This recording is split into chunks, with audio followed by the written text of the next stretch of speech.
ایک دفعہ ایک بازار میں بہت ہجوم لگا ہوا تھا۔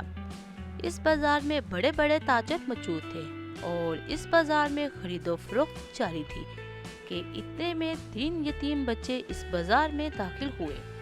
وہ تینوں یتیم، مسکین، غریب اور بے سہارا تھے۔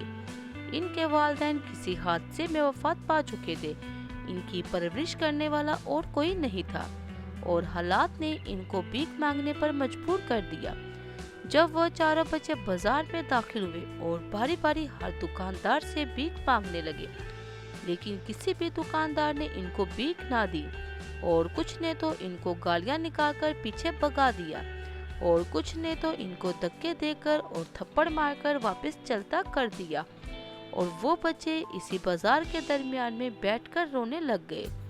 وہ بچے بیچ چوراہے پر بیٹھے رو رہے تھے اور تمام تاجر اور دکاندار ان کا تماشا دیکھ رہے تھے کہ اتنے میں 3 عورتیں بازار میں داخل ہوئیں۔ انہوں نے خوب بناؤ سنگار کیا ہوا تھا۔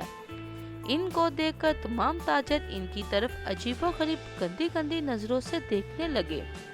اس کے بعد وہ تینوں عورتیں ان بچوں کے پاس آ کر کھڑی ہو گئی، اور ان میں سے سب سے خوبصورت اور حسین و جمیل لڑکی نے آواز لگائی کہ اس بازار میں موجود کوئی آدمی ہے جو میرے جسم کی قیمت لگائے تاکہ میں اس کے ساتھ ایک رات گزار سکوں۔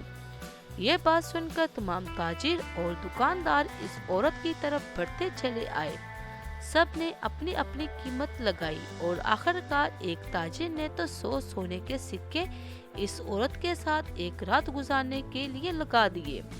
جب اس تاجر نے اس کو 100 سونے کے سکے دیے تو اس فاحشہ عورت نے ان 100 سونے کے سکوں کو زمین پر پھینک کر اپنے پیروں کے نیچے رگڑ دیا۔ یہ سب دیکھ کر تمام دکاندار اور تاجر بڑے حیران و پریشان ہوئے، اور اس تاجر کو بہت غصہ آیا اور اس نے پوچھا کہ تم نے سونے کے سکوں کو ایسے ہی پھینک دیا؟ تو اس عورت نے جواب دیا کہ تم تو مجھے انسان ہی نہیں لگتے، کیونکہ تمہارے اندر انسانیت نام کی کوئی چیز موجود نہیں، کیونکہ تم نے ایک مجبور، لاچار اور یتیم بچوں کو ایک ایک سکہ بھی نہ دیا، لیکن میری ایک آواز پر فاحشہ عورت کو تم ایک رات کے 100 سونے کے سکے دینے کے لیے بھی تیار ہو گئے۔ میں فاحشہ عورت ہو کر مردوں کے ساتھ سوتی ہوں اور اپنے جسم کی نمائش کرتی ہوں اور ان سے پیسہ اکٹھا کر کے یتیم اور مسکین بچوں کی پرورش کرتی ہوں، لیکن تمہارے پاس اتنا پیسہ ہونے کے باوجود تم لوگ ایک فاحشہ عورت پر خرچ کرنے کے لیے تیار ہو جاتے ہو۔